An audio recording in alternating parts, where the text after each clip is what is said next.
The wind cut through Keisha's thin jacket like a knife. She pulled the worn fabric tighter around her shoulders and pressed deeper into the doorway of the old electronics store. The metal security gate was cold against her back, but at least it blocked some of the February wind that swept down the empty Chicago street. Keisha had been 17 for 3 weeks now.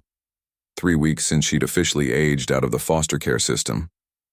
3 weeks since she'd been handed a plastic bag with her few belongings and told she was on her own. 8 months of sleeping in different places every night had taught her which doorways offered the best shelter from the wind.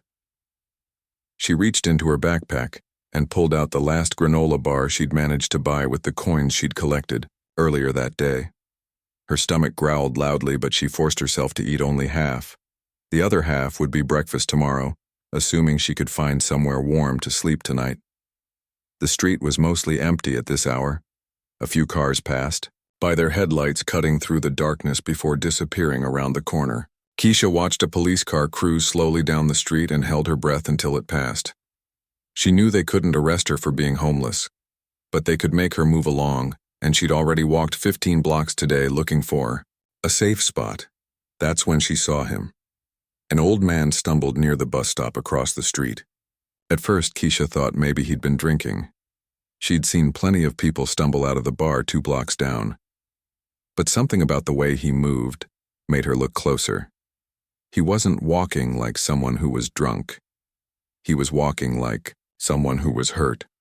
The man grabbed onto the bus stop pole with both hands. Even from across the street, Keisha could see him breathing hard. His whole body seemed to shake. Then he let go of the pole and took 2 shaky steps before collapsing onto the sidewalk. Keisha jumped to her feet. She looked around, hoping to see someone closer who could help.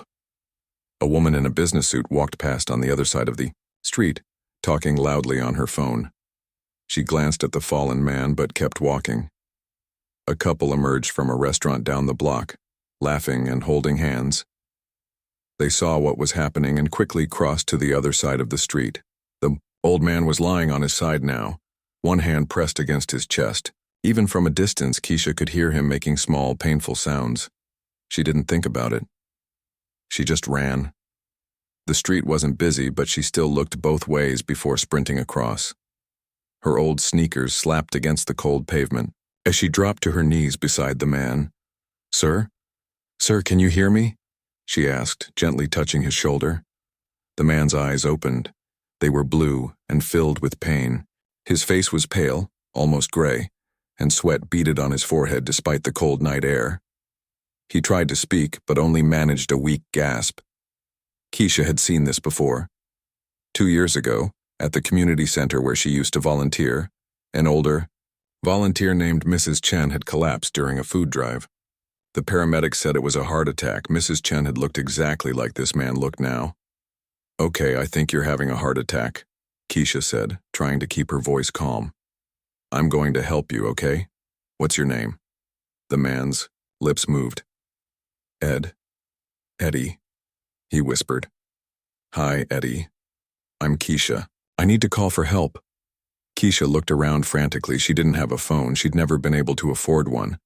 But there was a man walking toward them about half a block away. "Help!" she called out. "Please, I need to borrow your phone." The man stopped and looked at them. For a moment, Keisha thought he was going to keep walking. Then he jogged over. "What happened?" he asked, already pulling out his phone. "I think he's having a heart attack. Please call 911. While the stranger made the call, Keisha focused on Eddie. His breathing was getting worse. She remembered the first aid class she'd taken at the community center. The instructor had been very clear about what to do if someone was having a heart attack and stopped breathing. "Eddie, can you hear me?" she asked, leaning close to his face. She could barely hear his breathing now. She tilted his head back slightly and listened carefully. His breathing was so shallow she could hardly tell if he was breathing at all. She placed her hands on his chest the way she'd been taught and began compressions. 1, 2, 3, 4. She counted out loud, pushing hard against his chest. It felt strange to be pressing so hard on an old man, but she knew she had to do it right or it wouldn't work. The stranger with the phone knelt beside her. They said, "The ambulance is 5 minutes away. They want to know if he's conscious." Keisha paused the compressions and leaned down to Eddie's face. "Eddie, can you hear me?" His eyes fluttered open. They found her face and seemed to focus. "Good. He's conscious," she told the stranger, then looked back at Eddie. "The ambulance is coming, okay? You're going to be fine. I'm going to stay right here with you." Eddie's hand moved slightly. Keisha saw what he was trying to do and gently took his hand in hers. "I've got you," she said softly. "You're not alone." She continued talking to him, telling him about the ambulance coming, asking him simple questions to keep him awake. Eddie couldn't speak much, but he squeezed her hand weakly whenever she asked if he could hear her. When the paramedics arrived, Keisha quickly told them what she'd observed and what she'd done. They worked efficiently, hooking Eddie up to monitors and preparing to move him to the ambulance. As they lifted him onto the stretcher, Eddie's eyes searched for Keisha. She walked alongside the stretcher as they moved toward the ambulance. "Ma'am, are you family?" one of the paramedics asked. "No, I found him," Keisha said. "We need someone to ride with us if possible." "Do you know if he has any family?" Keisha looked at Eddie. He was wearing a nice coat and clean clothes. He had a gold watch on his wrist.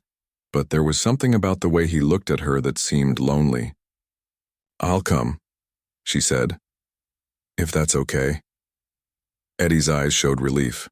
He managed to whisper, "Please." The ride to Northwestern Memorial Hospital was short, but felt like forever.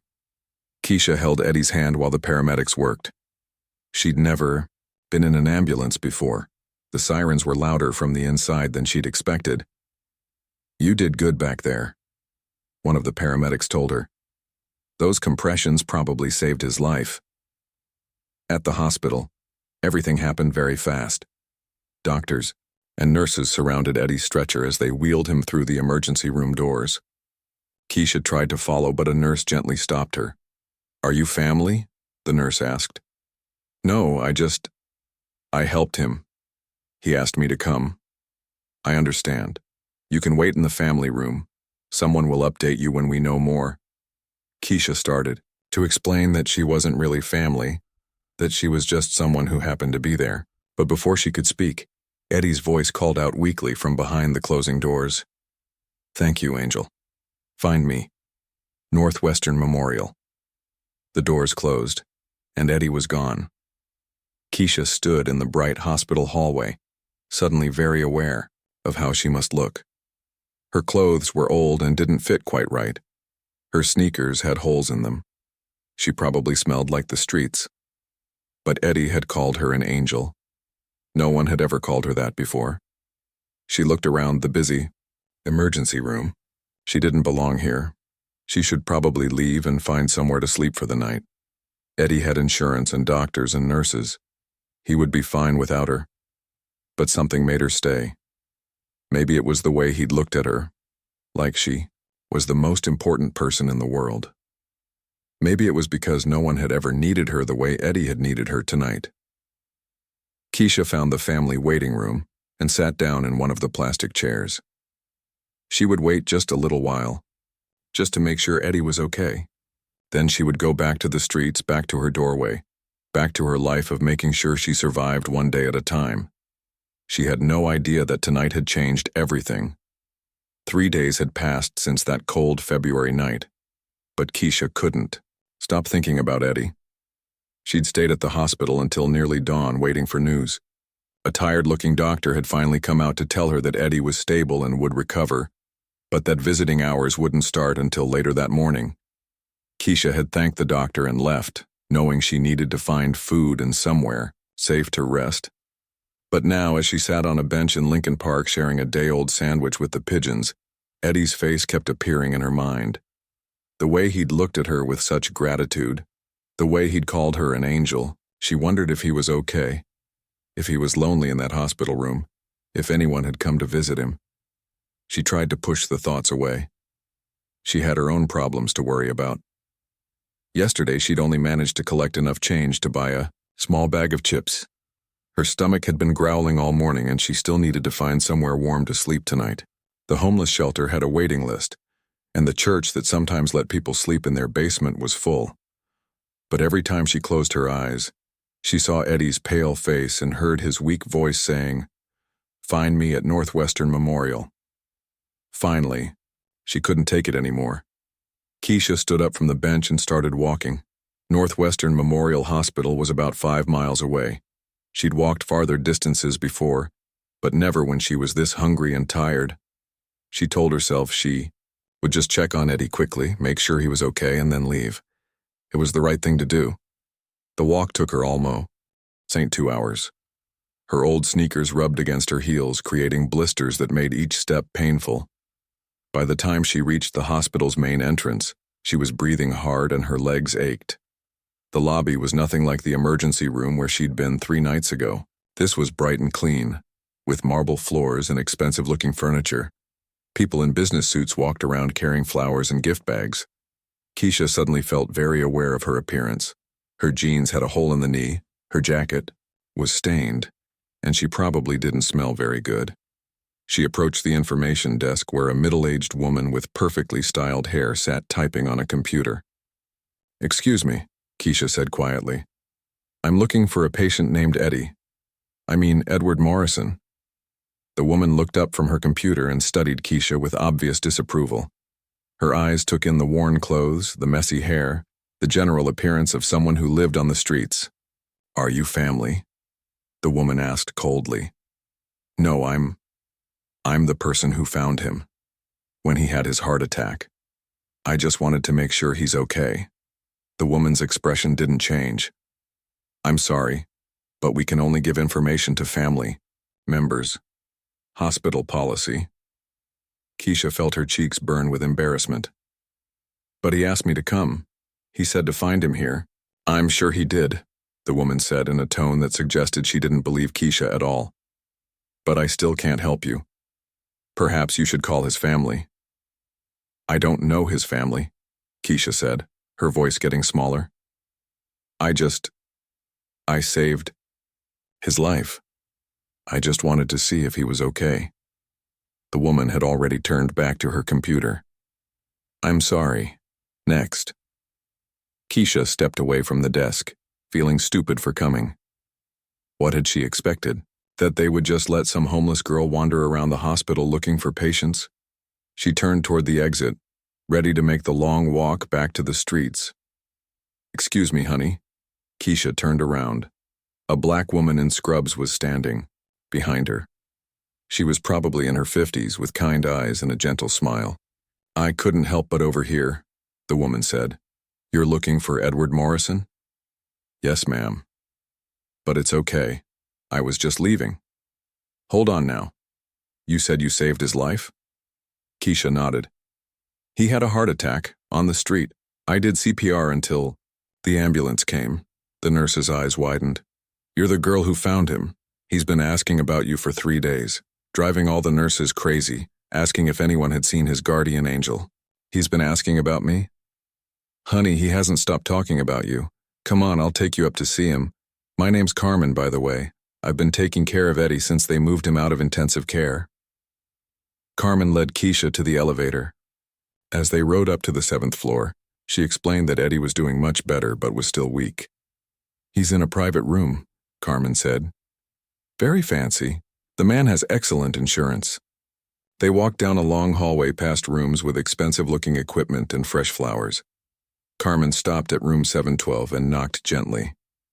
"Eddie, I have a surprise for you." Carmen opened the door and Keisha followed her inside. The room was bigger than most apartments Keisha had stayed in. There was a comfortable chair by the window, a large TV on the wall, and fresh flowers on every surface. But all of that disappeared when she saw Eddie's face. He was sitting up in bed, looking much better than he had 3 nights ago. His color was good and his eyes were bright and alert. When he saw Keisha, his whole face lit up with joy. "My angel," he said softly. "You came back." Keisha felt tears spring to her eyes. "Hi, Eddie. How are you feeling?" "So much better now that you're here.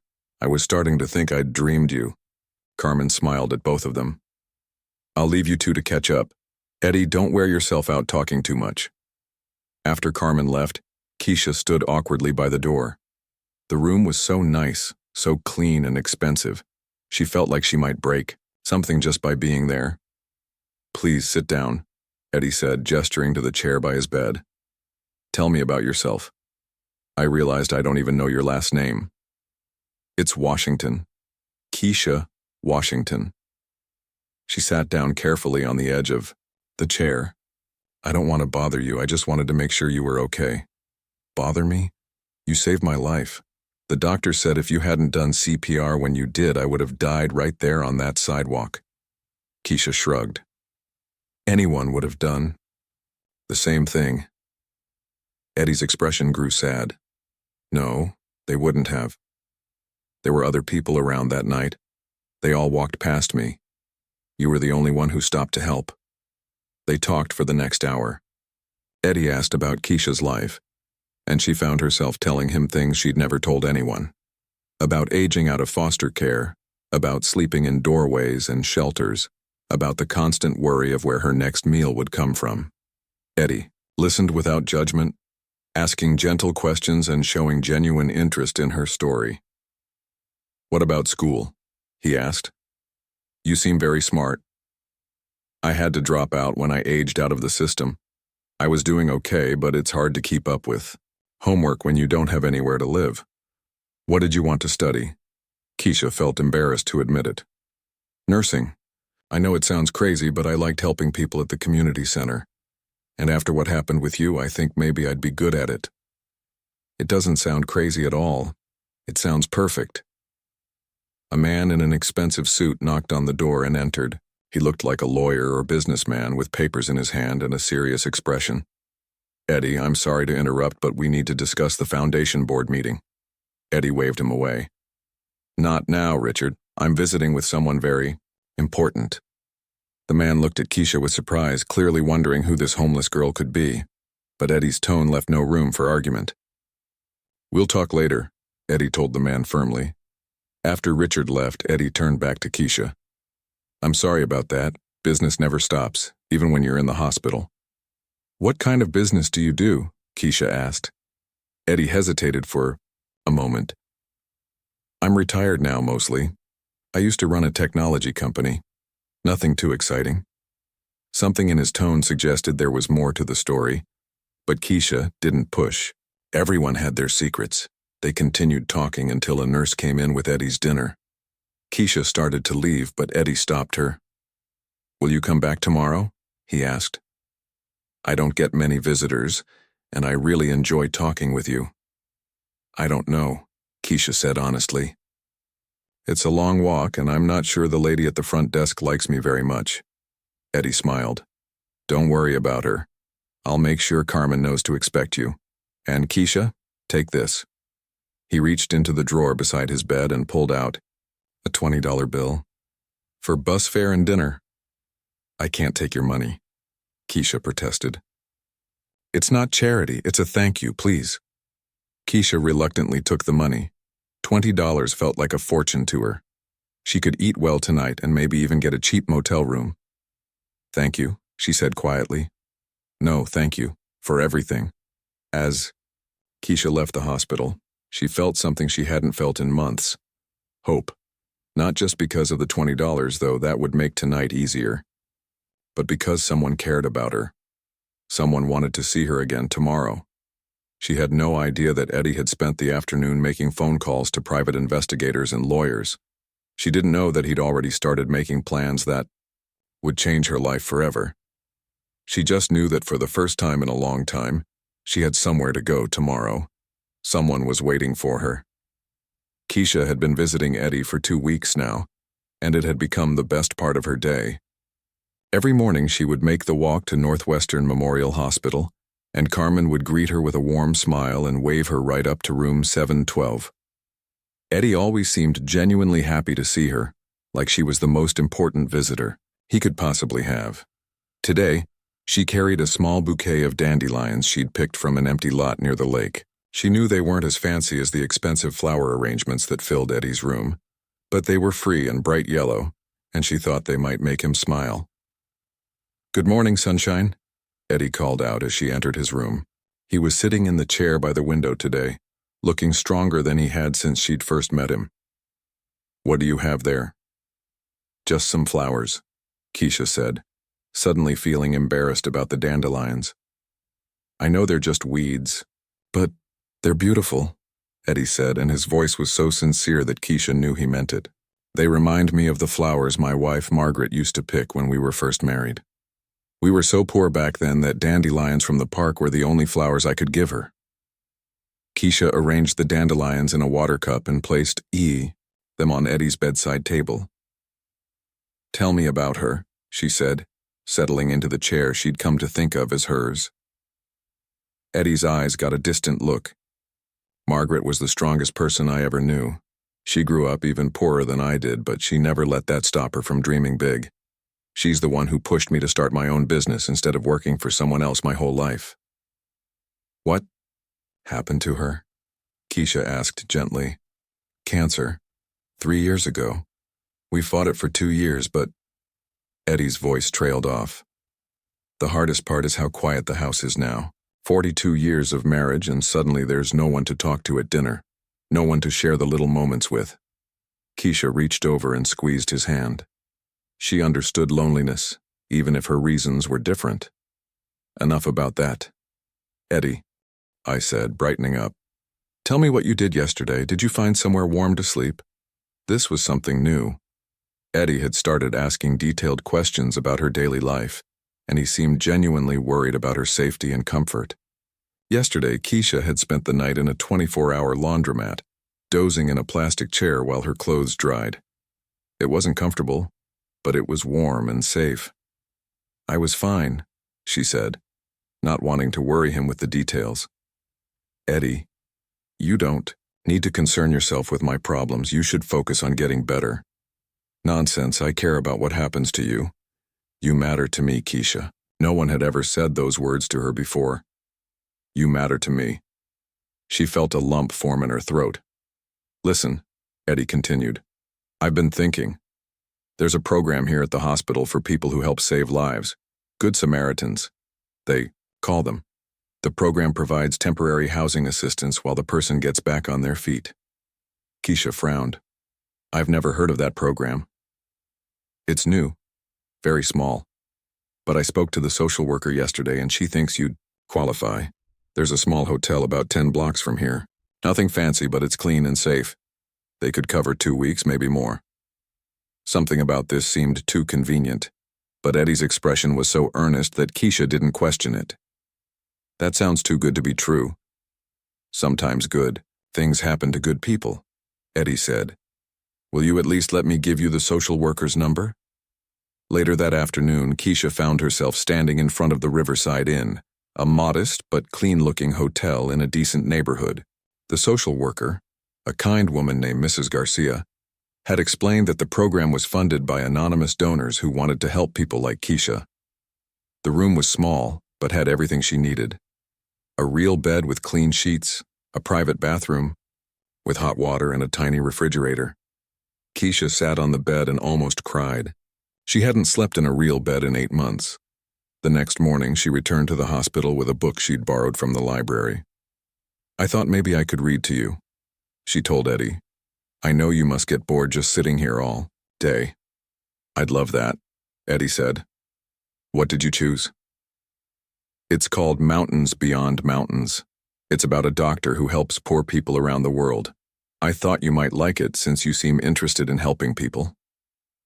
As Keisha read, she noticed that Eddie watched her more than he listened to the words. When she finished the first chapter, he said, "You have a beautiful reading voice. Have you ever thought about being a teacher?" "I told you I want to be a nurse. You could do both. Get your nursing degree, then maybe teach other nurses. Or work with kids who want to learn about medicine." Keisha had never thought that far ahead. Her dreams had always been about survival, not about building a career or having options. "Eddie, can I ask you something?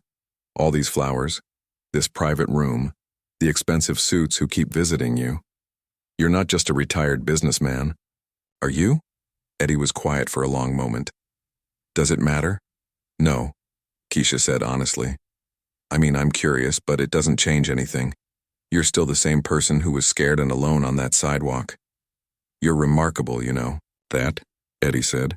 Most people would be asking what they could get from me by now. I'm not most people, I guess. That afternoon, while Keisha was reading the second chapter, a man in another expensive suit interrupted them. This one looked more important than the others, with graying hair and an air of authority. Eddie, I'm sorry, but we really need to discuss the quarterly board meeting. The shareholders are expecting answers about the succession plan. Eddie sighed. Not now, Thomas. I'm spending time with my friend. Thomas glanced at Keisha with barely concealed confusion. Perhaps we could speak privately. No.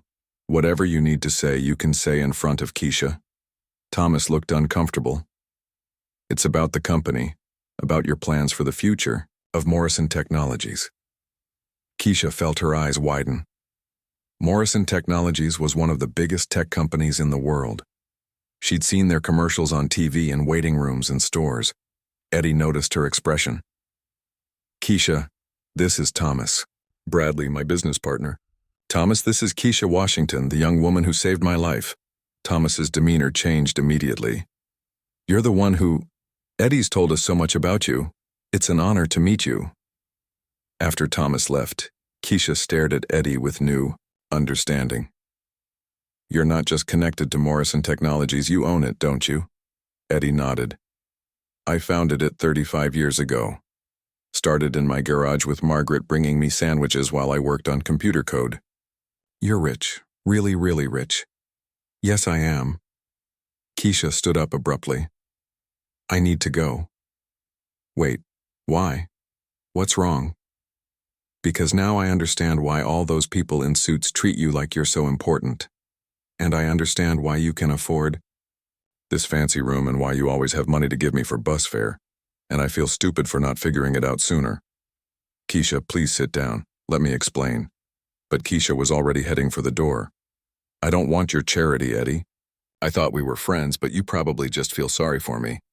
That's not true, Eddie called out, but she was already gone. Keisha made it all the way to the elevator before she started crying. She felt humiliated and confused. For 2 weeks, she'd thought she was visiting a lonely old man who enjoyed her company. Now she realized she was probably just another charity case for a billionaire who probably donated to homeless shelters and felt good about helping poor people. But as she stood in the elevator, she remembered something. The way Eddie had looked at her that first night, when he thought he was dying.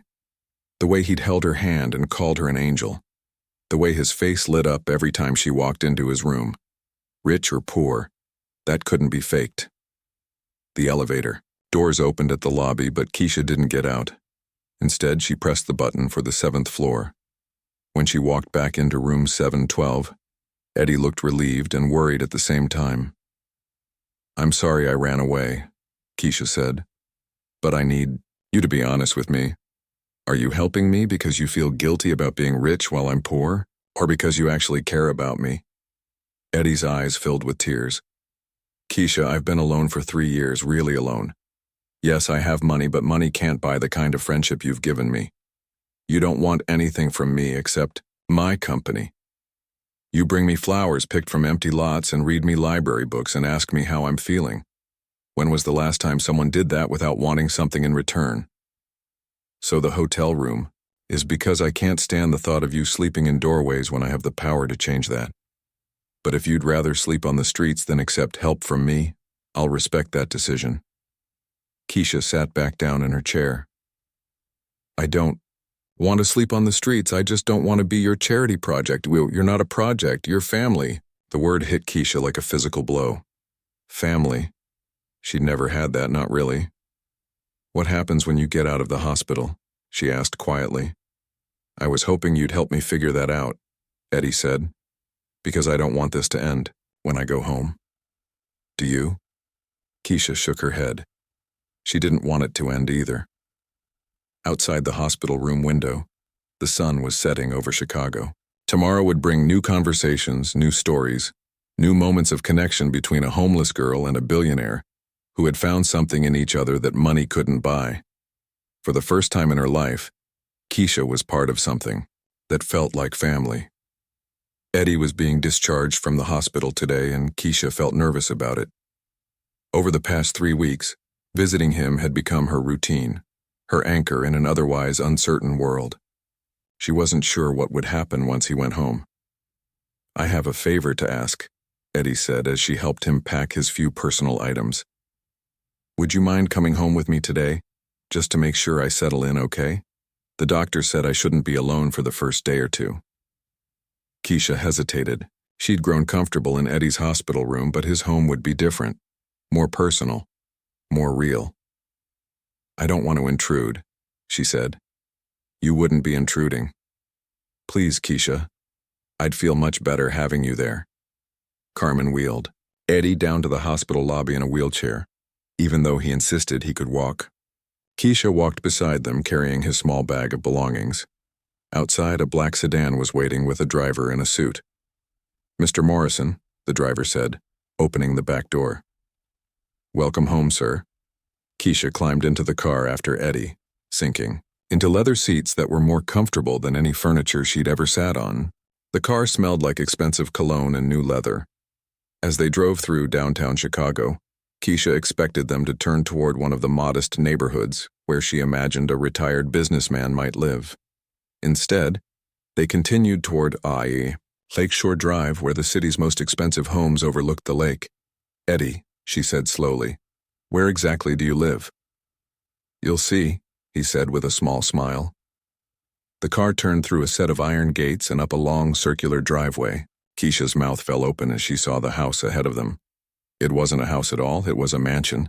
3 stories of stone and glass with perfectly manicured gardens and a fountain in the center of the driveway. "This is where you live?" she whispered.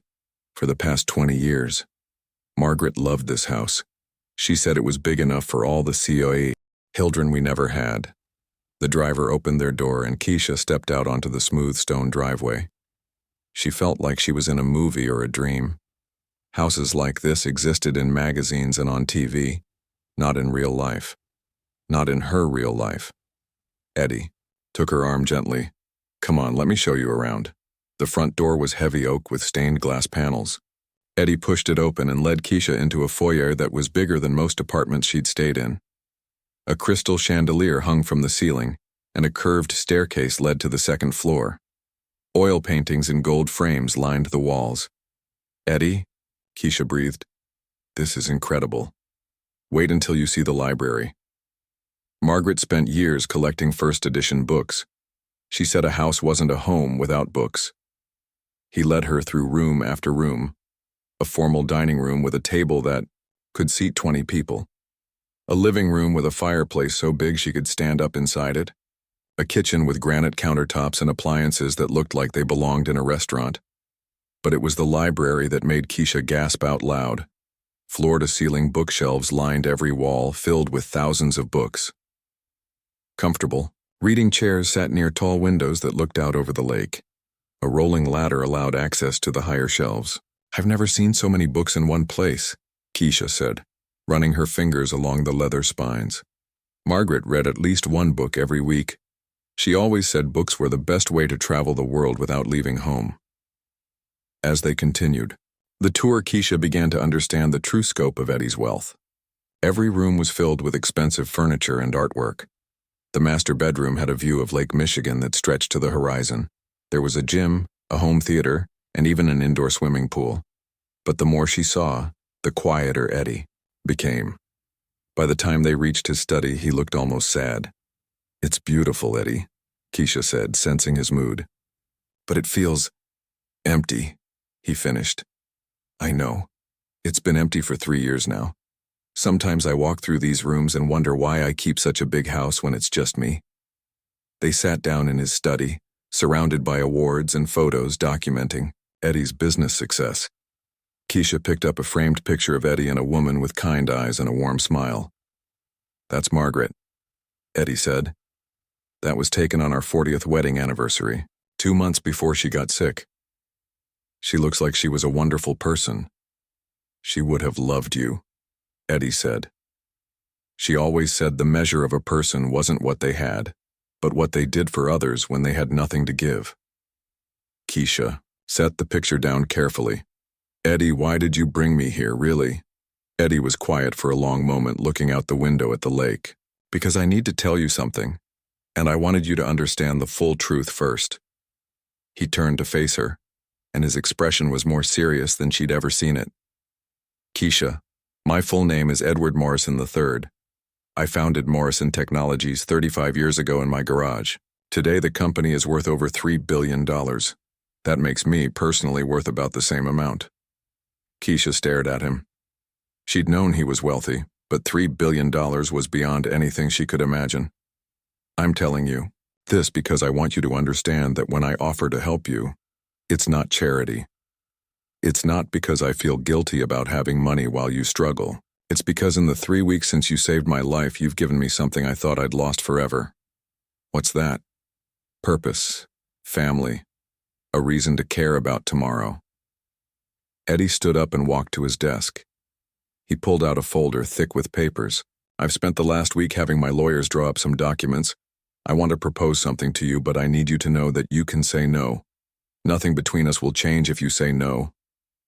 Keisha's heart was pounding. What kind of proposal? I want to help you finish your education. High school first, with private tutors if necessary, then college. Any college you want. I want to make sure you have a safe place to live while you're studying. And I want to do all of this not as a charity case, but as my family. I don't understand. Eddie sat back down across from her. Keisha, I'm 73 years old. Margaret and I never had children. When I die, all of this will go to various charities and foundations. But that's not what I want anymore. He leaned forward, his eyes intense. I want to legally adopt you as my daughter. I want you to have a family, a real family, with someone who loves you and believes in you. And yes, someday, I want you to inherit everything I've built, because I trust you to use it well. Keisha felt like the room was spinning. You want to adopt me? But I'm 17, I'm almost an adult. Age doesn't matter. Family is about choice, not biology. I'm choosing you, Keisha. The question is, will you choose me? Tears were streaming down Keisha's face now. But why? I'm nobody special. I'm just a homeless girl who happened to be in the right place at the right time. You're wrong, Eddie said firmly. You're someone who stopped to help a stranger when everyone else walked by. You're someone who visits a lonely old man in the hospital and brings him flowers picked from empty lots. You're someone who dreams of becoming a nurse so you can help other people. You're exactly the kind of person the world needs more of. Eddie pulled out a handkerchief and handed it to her. I'm not asking for an answer right now. This is a big decision. But I want you to know that everything I'm offering comes with no strings attached. You can take the education help and say no to the adoption. You can take all of it and then decide you never want to see me again after college. Or you can become my daughter in every way that matters. Keisha wiped her eyes with the handkerchief. What would happen to me? I mean, if I said yes to everything? You'd live here, in this house. You'd have your own room, your own space. We'd hire tutors to help you finish high school. Then you'd apply to colleges. Nursing school, if that's still what you want, or anything else that interests you. You'd have everything you need to build whatever life you want to build. And you'd really want me here? In this big fancy house? Eddie smiled. Keisha, this house has been quiet for 3 years. Having you here would make it feel like a home again. Keisha looked around the study with its expensive furniture and priceless artwork. Then she looked at Eddie, who was watching her with hope and nervousness in his eyes. Can I think about it? She asked. Of course. Take all the time you need. But, Eddie, the family part, that doesn't require any thinking. You've already been more of a family to me than anyone ever has. Eddie's eyes filled with tears. Does that mean? It means yes, Keisha said, standing up and hugging him tightly. Yes to all of it. Yes to being your daughter. Yes to having a family. Yes to everything. For the first time since Margaret died, the big house on Lakeshore Drive was filled with the sound of laughter and tears of joy. Outside, the sun was setting over the lake, painting the sky in shades of gold and pink. Inside, a billionaire and a homeless girl were becoming a family, proving that sometimes the most important things in life can't be bought. They can only be given freely from one heart to another. 1 year later, Keisha stood in front of her bedroom mirror, adjusting the cap and gown she wore over her best dress. Today was graduation day, and she could hardly believe how much her life had changed since that cold February night when she'd found Eddie collapsed on the sidewalk. The room she was getting ready in had been hers for almost 11 months. Eddie had insisted she choose any room in the house, and she'd picked a corner bedroom on the second floor with windows facing the lake. It wasn't the biggest room available, but it had the best view, and she loved watching the sunrise over the water every morning. The walls were covered with certificates and awards she'd earned throughout the year. Her GED certificate hung next to acceptance letters from 3 different nursing programs. There were photos, too. Pictures of her and Eddie at various events, holiday celebrations, and quiet moments at home that had become precious memories. "Keisha, are you ready?" Eddie called from downstairs. "We don't want to be late." "Coming, Dad," she called back, still getting used to how natural that word felt now. The legal adoption had been finalized 6 months ago. Keisha Washington was now officially Keisha Morrison, and Eddie was legally her father, but the paperwork had just made official what had already been true in their hearts for months. As she walked down the curved staircase, Keisha saw Eddie waiting for her in the foyer. He was wearing his best suit and holding a bouquet of yellow roses, her favorite flowers since that day she'd brought him dandelions in the hospital. "You look beautiful, sweetheart," he said, his eyes bright with pride. "Are you nervous?" "A little," she admitted. "It feels surreal. A year ago, I never thought I'd graduate high school. A year ago, I was a lonely old man who thought his best days were behind him," Eddie said. "Look at us now." The graduation ceremony was held at the Chicago Cultural Center, a beautiful building with stained glass domes and marble floors. Keisha had earned her high school diploma through an accelerated program, working with private tutors while also volunteering at local hospitals to gain experience for nursing school. As they walked into the ceremony hall, Keisha was amazed to see how many people had come to support her. Carmen, the nurse from the hospital, was there with her family. Mrs. Garcia, the social worker, had taken time off work to attend. Eve and some of the other students from her study group had come. But the biggest surprise was seeing Thomas Bradley, Eddie's business partner, sitting in the front row with his wife. "I can't believe all these people came for me," Keisha whispered to Eddie as they took their seats. "You touched a lot of lives this year," Eddie said. "People wanted to celebrate with you." During the ceremony, Keisha's name was called as the valedictorian. She walked across the stage to receive her diploma, then moved to the podium to give her speech. Her hands shook slightly as she looked out at the audience. "A year ago, I was homeless," she began, her voice growing stronger with each word. "I spent my nights in doorways and my days wondering where my next meal would come from. I had given up on school, on dreams, on the idea that my life could be anything more than just surviving from one day to the next." She found Eddie's face in the audience. He was crying, but he was smiling too. "But one night I saw an old man collapse on the sidewalk. I could have walked past him like everyone else did. I could have told myself it wasn't my problem. Instead, I stopped to help. I had no idea that helping him would change both of our lives forever." Keisha went on to talk about the power of small acts of kindness, about how one moment of compassion can ripple outward in ways we never expect. She talked about finding family in unexpected places and about the importance of education in breaking cycles of poverty. "Next month I start nursing school at Northwestern University," she said. "My goal is to become the kind of nurse who sees every patient as a whole person, not just a medical problem. I want to remember what it feels like to be invisible, to be dismissed, to be seen as less than, because that memory will make me a better caregiver." She paused, looking directly at Eddie. "But beyond my career goals, I have an even bigger dream. I want to start a foundation that helps young people who are aging out of foster care. No one should have to choose between education and having a place to sleep. No one should have to give up on their dreams because they don't have family support." The audience erupted in applause. When Keisha returned to her seat, Eddie squeezed her hand tightly. "I'm so proud of you," he whispered. After the ceremony, there was a small reception. Keisha moved through the crowd, thanking people for coming and accepting congratulations. Many of the guests wanted to hear more about her foundation idea.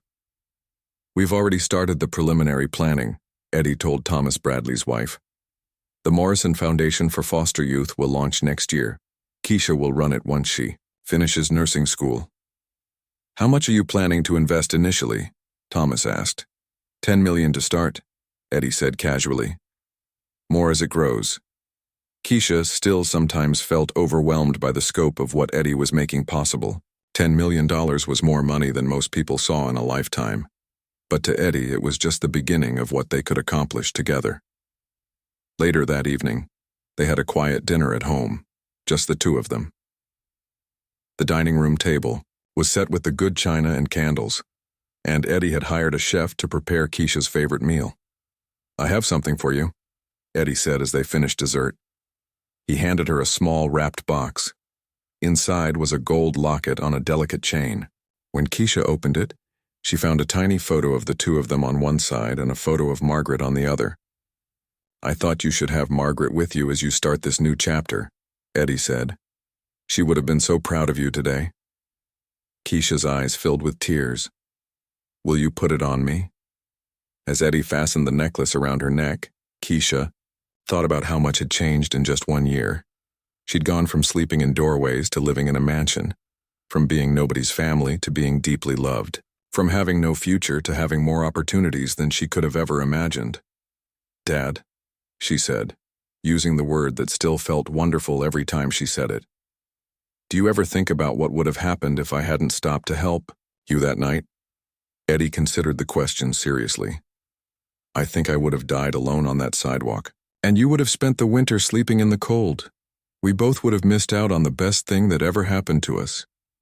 Sometimes I feel guilty about how much my life has changed while other kids are still out there struggling.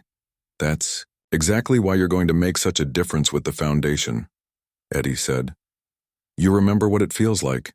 You'll never lose sight of why this work matters." They sat in comfortable silence for a while, looking out at the lake through the dining room windows. The sun was setting, painting the sky in brilliant colors. "What's next?" Keisha asked. "Well, you start college in 3 weeks. Are you excited?" "Terrified," Keisha admitted. "But excited too. I keep thinking about that night I told you I wanted to be a nurse. It seemed like such an impossible dream then." "Nothing is impossible when you have people who believe in you," Eddie said. "And Keisha, you have that now. You have that forever." As they cleared the dinner dishes together, Keisha reflected on the strange twists that life could take. A year ago, she'd been a homeless girl with no hope for the future. Tonight, she was the daughter of a billionaire, a high school graduate, and a future nurse with plans to help other young people find their way. But the most important change wasn't the money or the opportunities or even the beautiful house by the lake. The most important change was that she was no longer alone. She had a father who loved her, a family name to carry forward, and a purpose that would honor both her difficult past and her bright future. Outside, the stars were coming out over Lake Michigan. Inside, a father and daughter planned their dreams together, proving that sometimes the most beautiful stories begin with the simplest act of kindness between strangers on a dark street. The girl who had once been invisible had found her place in the world. And the lonely man who thought his story was ending had discovered that sometimes life's greatest chapters begin when we least expect them.